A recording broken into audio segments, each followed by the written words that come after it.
Hi, everyone. Good evening and welcome to our webinar on hassle-free e-commerce fulfillment. I would like to welcome Nicolas from the company Primal State. Hi, Nicolas.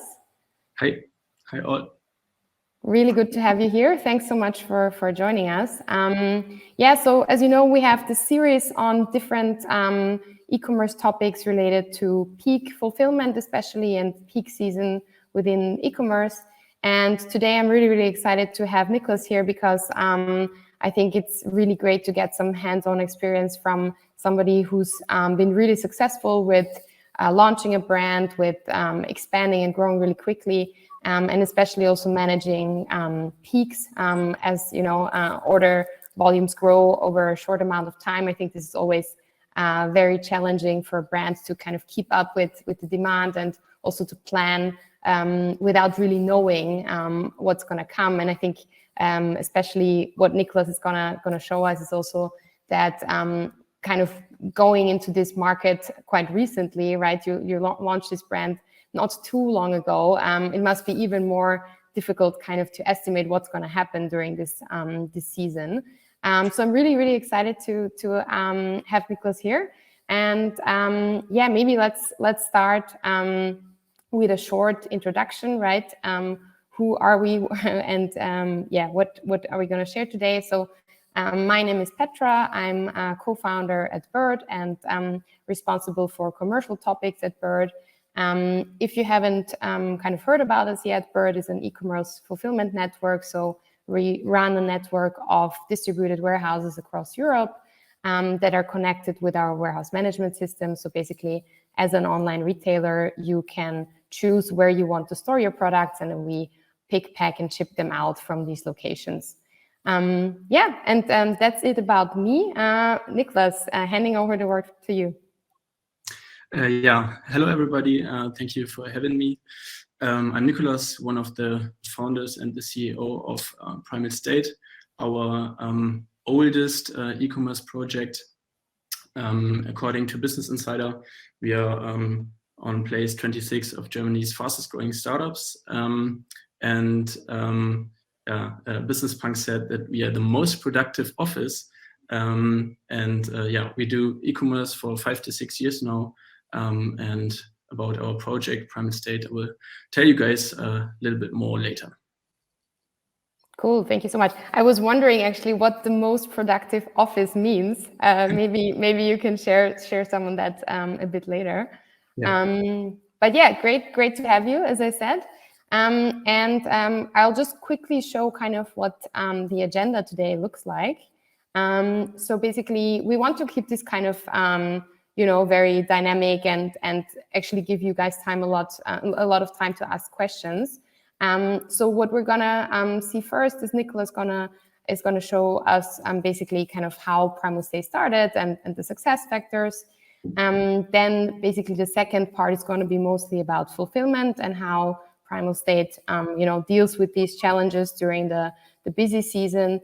And then actually we're going to spend quite a lot of time on questions. The third part, Ask Me Anything, is basically questions that we thought might be interesting for you that we're going to dive a bit deeper into. And then we have quite a lot of time blocked for Q&A. So please use the questions section on the right side to really ask what you're interested in. We might be able already to answer some of the questions in writing as we go within our team, but we'll actually try to kind of pick the most interesting ones to discuss here. So don't be afraid. We want to, kind of really, go into a lot of detail and discuss this quite informally. And having said that, I think I'm going to hand over back to Nicolas to share kind of the background about the company and how they have developed. Yes, thank you for the short intro. We do Primal State. That's one of a couple of e-commerce businesses we do, and it's the oldest one. With Primal State, we try to bring energy for life to our customers. For that, we developed Germany's leading biohacking platform for holistic health and well-being. And we try to develop habit-building product experience for more energy and balance in daily life. How we do this is we develop supplements and functional food. Here you can see some of the examples we provide. We have 23 unique products produced and made in Germany, which are all sugar-free, gluten-free, without GMO, and study and science-based, and have 100% natural ingredients. We combine our business model with the physical products and digital products. So as you can see on the pictures on the left and the right, we have challenges, online courses, and information on our platform we give to the customer for free. Why biohacking? I already used the word biohacking, which is not very common in Germany at the moment. But for us, it's a strategy to find solutions for big German diseases like fatigue, stress, and overweight. Biohacking is the biology or the idea to find ways to hack your own biology. So that's the word biohacking. And we try to do it with a holistic and healthy lifestyle. And we focus on topics like social interaction, nutrition, mind and mindset, of course, and fitness. And that's the holistic lifestyle we focus on. Yes, having said that, the reason why people or the customer chooses Primal State, we have a huge community with 15,000 people that go through our digital video courses every year. We have a huge platform with a lot of customers who read the articles, do the challenges, and that are 200 to 300,000 people at the moment. And all our products and programs are science-based. So we have experts in-house that develop these topics for us. And we have 150,000 happy customers. I think that's an old number, but a lot of them give 5-star recommendations and are very happy with the ideas and the solutions we provide. Fulfillment as a success factor, I think we have a little poll here, right, Petra? Yes, exactly. So we will let you vote because we're wondering basically out of this group, how many of you actually use in-house fulfillment and how many have outsourced it. So please submit your vote so that we can see basically who's the group that we're talking to, right? So we're going to give you a few seconds. Actually, Nicolas, I was wondering because it's an interesting concept that you mentioned, that you provide the recipes and all the content basically for free. Did I understand that correctly? So you only make money of the actual products that you ship out. True. The customer gets these products and supplements, for example, and needs to pay for them for sure. But he gets little books and online courses and all the other stuff for free to get into these healthy lifestyle more easy. And that's the business model. Yeah. Cool. Yeah, because I think this is a major factor for a lot of our customers, right? How do you build long-term customers, maybe even reoccurring revenues? And I guess a strong community is super helpful for that. Yes, super interesting. So I think actually, the vast majority of votes actually is using outsourced fulfillment. Not super surprising, but good to know that. Maybe we can still kind of explain to those who are using in-house why it makes sense maybe to look at the other option as well. But I'll hand the word back over to you to maybe describe in more detail how you're using fulfillment at the moment. Yes, thank you. So how it all started with the fulfillment process. To be honest, we had 4 to 5 different fulfillment providers and made some unpleasant experience, however, with previous one. For example, we had problems with damaged products, loss of products, which was crazy, because even if you sold some products and call your warehouse and they say they don't have any stock, that's a big problem. For example, we had problems with transparency of invoices. If you get 5 to 6 huge Excel grids every month and need to check your invoice, it's very hard to understand how the prices are so high, or why, because that's another problem. We have had very high logistic costs, up to 30 or 40% of the revenue, and that's way too high, even for small e-commerce margins. So that have been the problems we had in the first years.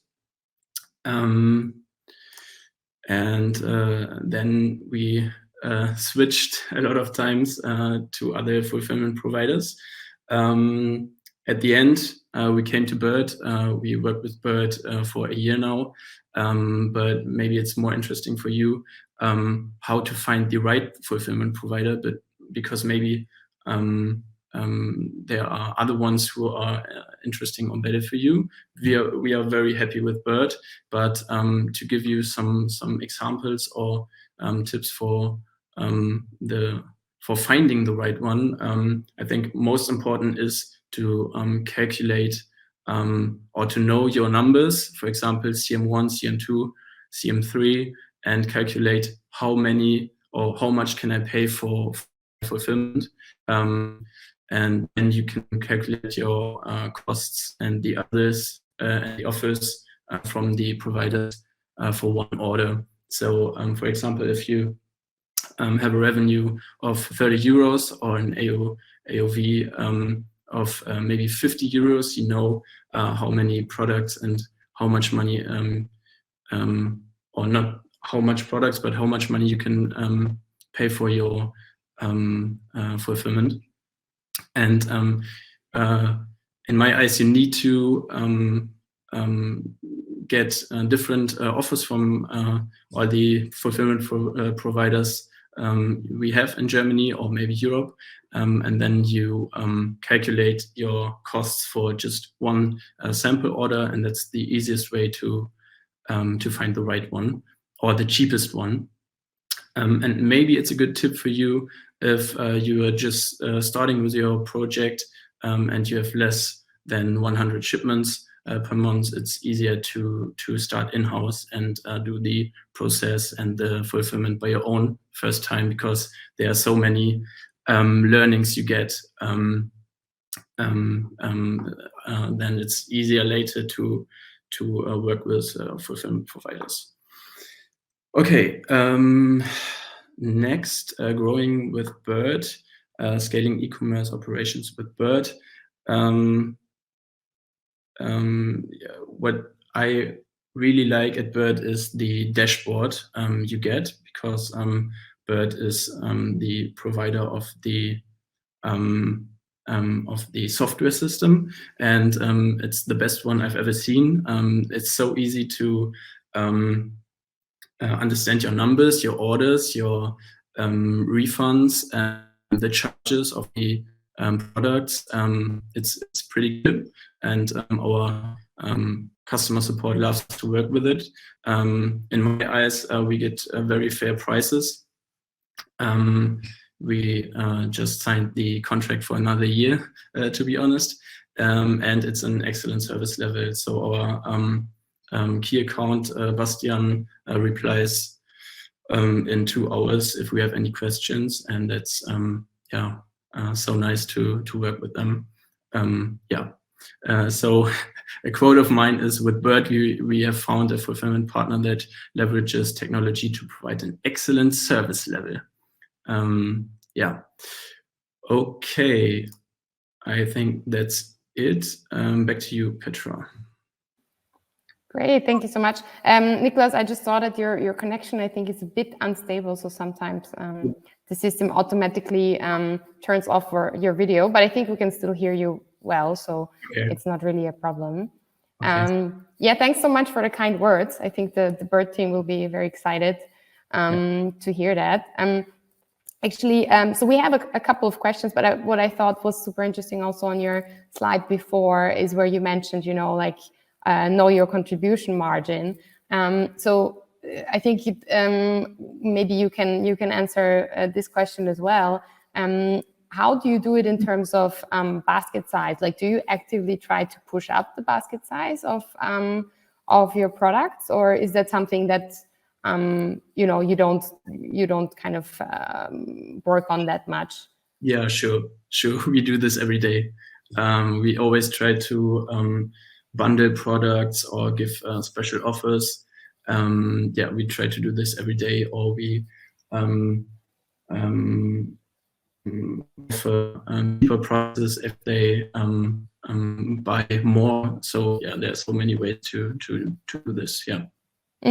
Because we hear that quite often, especially in terms of fulfillment prices, that customers struggle with that. And I think it's there's always, as a logistics company, of course, only a limited range of things you can do about that. But I think that's maybe also something to keep in mind, that of course the higher the basket, the easier it is to make margin.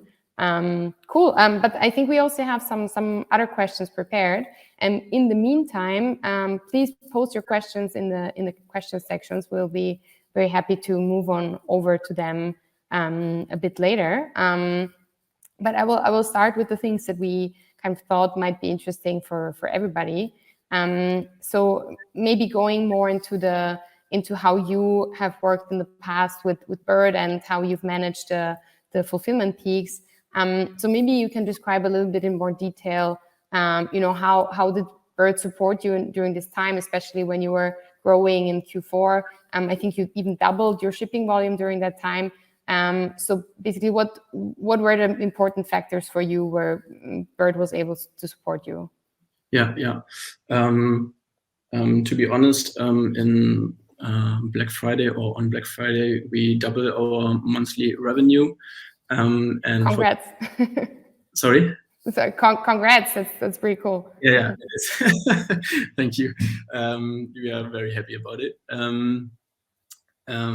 I think first of all, you need a good Black Friday strategy to make good offers to your customer. That can be price strategies or special offers, special deals, whatever. And you need a very good marketing concept to differentiate from your competitors. And it's very good to pronounce it 2 weeks before to get the customer know that you will have something for them. So that's sorry to jump in here, but because I think it's always super interesting to get into the details. So if you say 2 weeks before, like, would you then announce just broadly that something's gonna come, or do you already make some teasers? What's the offer gonna be, or how do you do this? Yeah, I think it's enough to announce it 2 weeks before, and then you get more and more concrete the further it gets. Yeah. Okay, cool. Yeah, okay. So that's most important to have a good offer. Then it's very important to have enough stock.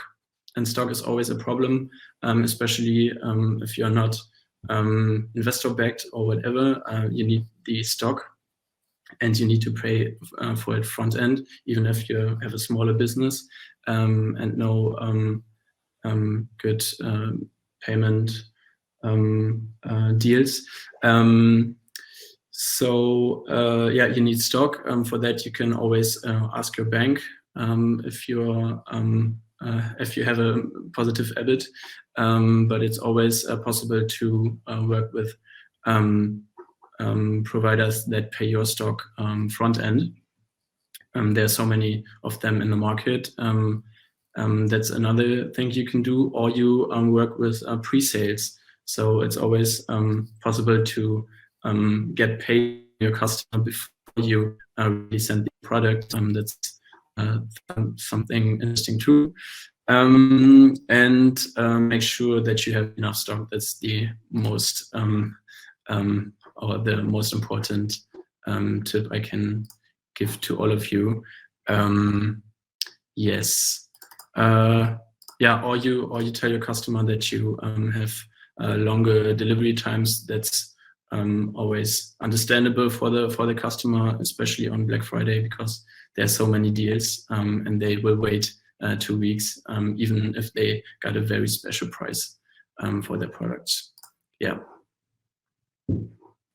Yeah. Cool. Yeah, I think the inventory the inventory financing, that's also something we hear from time to time. So would you say that is it also possible to do that on short term, just to do it for events like Black Friday? I guess it is, right? You don't use it the whole year, but just for special events, kind of. Yeah. You need to be very early to finance your stuff, and you need to order it very early from your production, of course. But yeah, we do it on peak seasons, not the whole year. Yeah. And the pre-order option, is that something that, like, what's your experience? How early is a customer willing to pay for something they will only get later? Is it like a week, a month, or like what is your experience with that? It depends how good you are in communication topics. But yeah, we had customers who waited like months for the Really? pre-sale Wow. or the launch of the new products. Yeah, but you need to start communicating with them to understand how long they will wait, and it depends on how attracted the customer is to your brand. Yeah. So I guess it goes back to the community building and yeah. Yes. Yeah. Okay, very, very cool. And maybe also kind of staying on the marketing and communication topic. So maybe can you describe how you basically communicate with byrd about these marketing campaigns? Is it something that you're in touch with regularly, or you mentioned Bastian, right? So is he the one you reach out to, or how does this work? Yeah. Best is to communicate it very early, as earlier as better, because yeah, fulfillment and the warehouses need to plan their employees, I guess. So it's very good to communicate it early. But when you do, it's I think it's very scalable with byrd. We doubled our revenue this year again, and had very, very strong peak seasons in June and July, and it was no problem to scale it. In I think just 1 week, we sent the doubled amount of orders, and it was no problem. So yeah, that was pretty good. Cool. Yeah, glad to hear that. I think, yeah, it's always, as you're saying, about employee planning, but nowadays even about, like, packaging material and these things that are, thanks to Corona, sometimes taking longer to be delivered than you would expect. And maybe actually concerning the Corona topic, did it have any kind of effect on you and on your supply chain? Yes, positive effect on the company, because people were more interested in health topics, and the revenues increased. But on the other hand, prices for raw materials and packaging and paper and stuff like that got more expensive. So yeah, Corona was good for the business, honestly. But yeah, we noticed higher prices in just everything we buy, honestly. Yeah. Yeah, I've heard that many times now. like both raw materials, but also transportation prices have gone up quite a lot.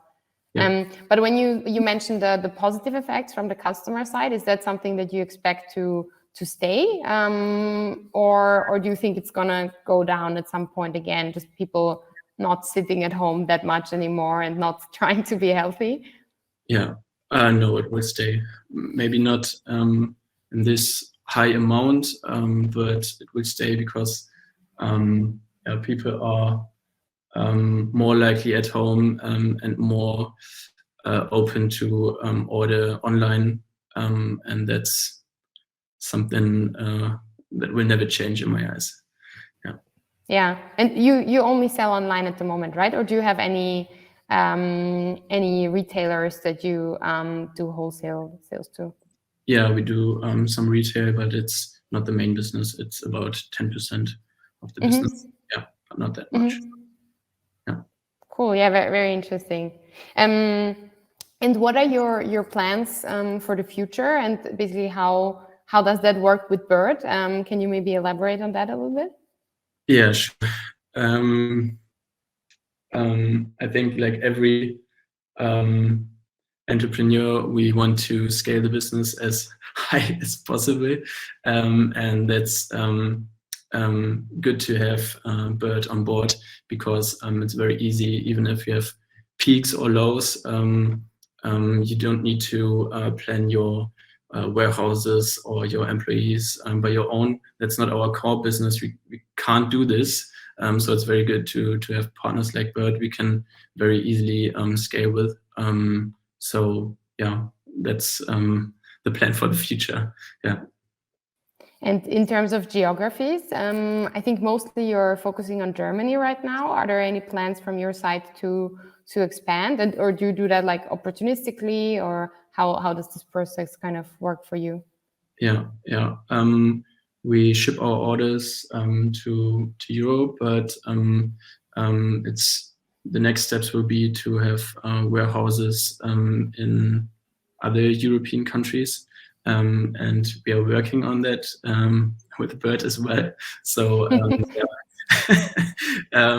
that's something we will focus the next months. Yeah.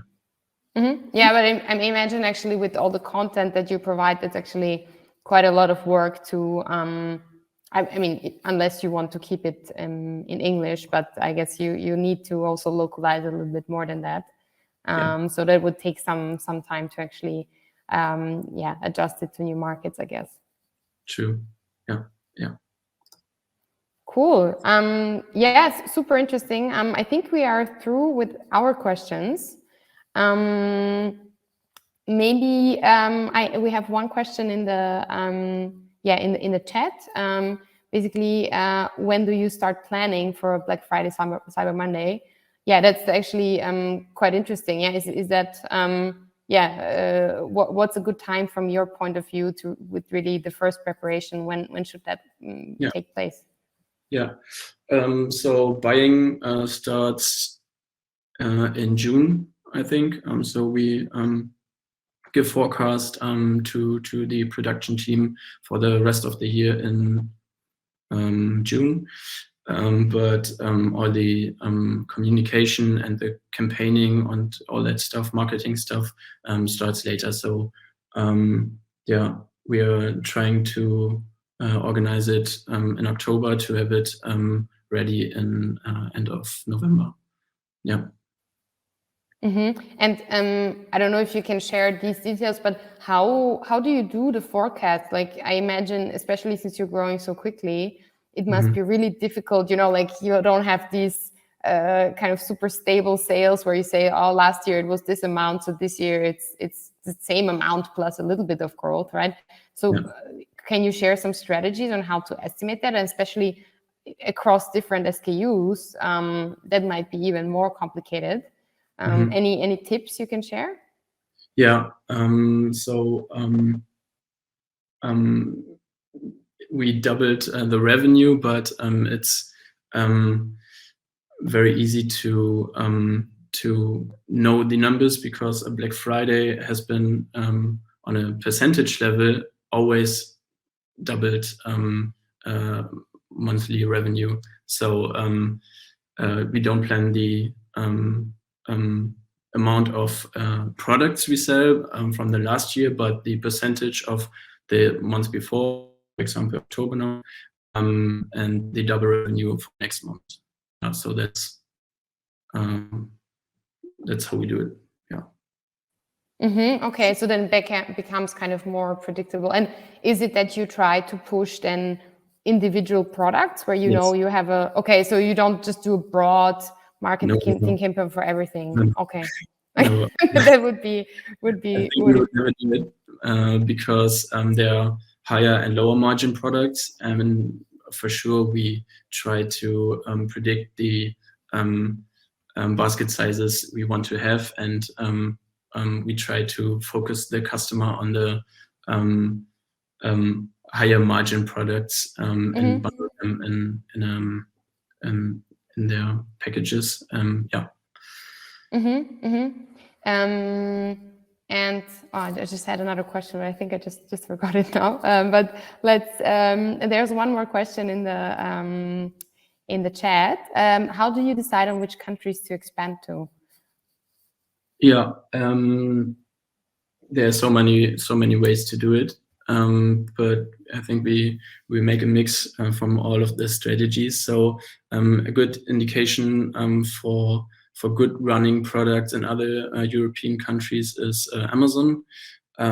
We work with Amazon for 5 years now, and you can very easy watch or have a look on the products that are going well in the other countries. And then there are always different food trends in the own countries. For example, you need to know that there's a big ketogenic, which is a way to eat trend in Spain. You know which products will run there, and yeah, I don't know.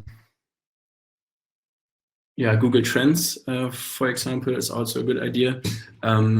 Yeah, and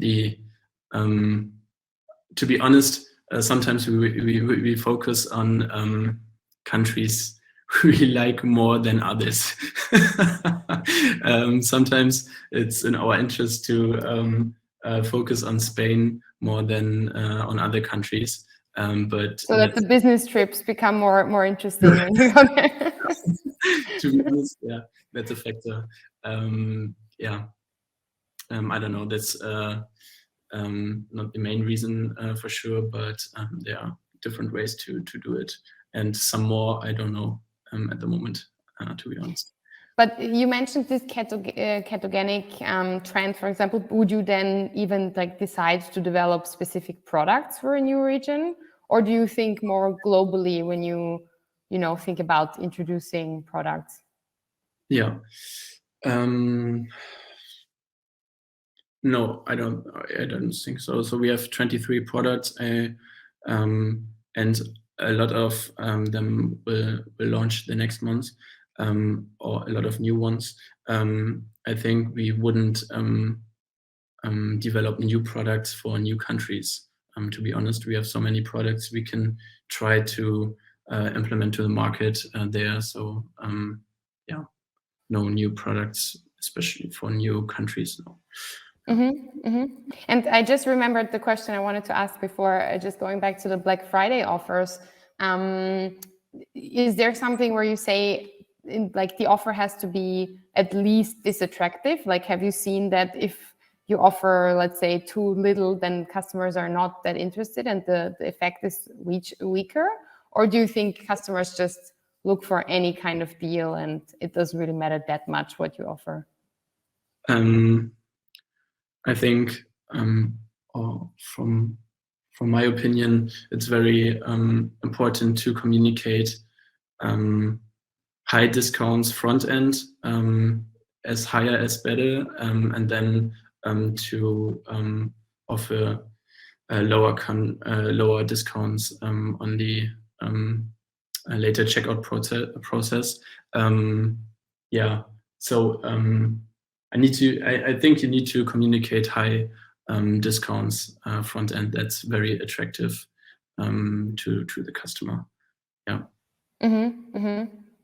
I've also heard once that I think German customers are the most attracted to discounts. So maybe that also is a bit different across regions. But yeah, sounds quite sounds reasonable, basically. Yeah, and with different bundles, you can work on your margin as well, or you give free goodies or whatever to the customer. That's so many ways to improve the basket size and the margin. Yeah. Cool. Very interesting. And we have one more question. Since you're working with Amazon, why did you decide not to use Amazon FBA? Oh, we use Amazon FBA. Yeah. So you basically do in parallel Byrd and Amazon FBA. Yes, we do Amazon FBA for years now. We use the European warehouses from them. Yeah. And there, I guess, do you see an uptick also for Black Friday? I guess you also have offers on Amazon, right? That would also lead to an increase. Yes, but you need to be good in getting the deals from them, and you need to ask them to give you deals, and they are focusing on the best listings on Amazon. It's not that easy to get a good place on Amazon. Yeah. So you have a lot more upside on your own channels. Yeah. Cool. Very nice. I think we are through. No. One more question. Do you use any other marketplaces? No, just the own shops and Amazon. Have you ever tested anything else, or was it always clear that you don't want to kind of go into too many different channels? No, marketplaces like eBay or other channels we didn't really try. But yeah, we work with affiliate systems or partners who reviewed or referred our products. So that's something we do, but no other marketplaces. Yeah. Great. Perfect. Nicolas, I think that was it. I think we don't have any additional questions. Thank you so much. It was super interesting, especially like all on hand. I lost the word. Hands-on. That was it. Yeah. Hands-on recommendations. Really appreciate it. Yeah, thank you for your time. I think I'm just gonna jump also. I'll skip this slide to show what we are gonna be doing next week. So basically next week we will have a session with Parcel Lab about the post-purchase experience. We did not touch upon this topic actually. It would be also interesting to hear how you handle that.